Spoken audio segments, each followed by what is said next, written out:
We have a house that's worth $100,000. You have mortgage one, and this gets a little complicated, but just stay with me, okay?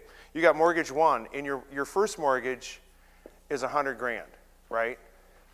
And you have mortgage two, which let's say is $50,000, which happens. You'd be amazed. So you've got debt on a house worth $100,000 that totals $150,000, right? In a chapter 7, here's your option in a 7.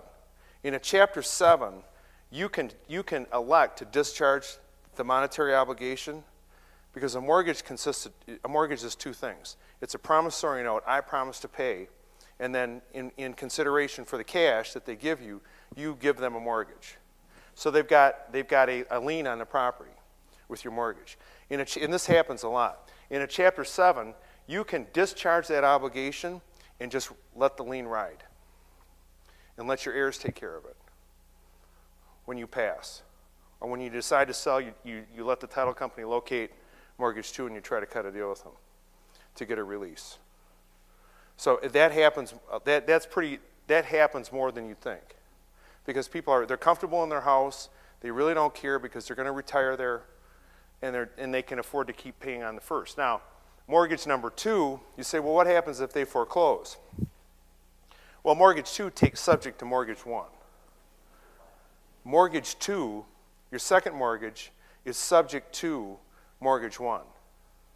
That means that mortgage one has priority. So if mortgage number two wants to foreclose on the property, they have to pay this off first. So they're not going to do it, right?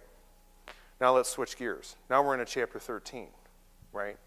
Because for whatever reason, you're a high earner, you have unexempt assets that you want to protect, or you have an arrearage that you want to cure.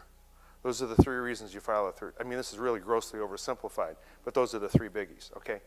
In a chapter 13, you can do what's called a lien strip. A lien strip. And what happens is if you file an adversary proceeding as part of your case, and you just say, hey, you prove to the court that the property appraises for mortgage one balance or less, and at the completion of your plan, this mortgage is stripped off. It's gone.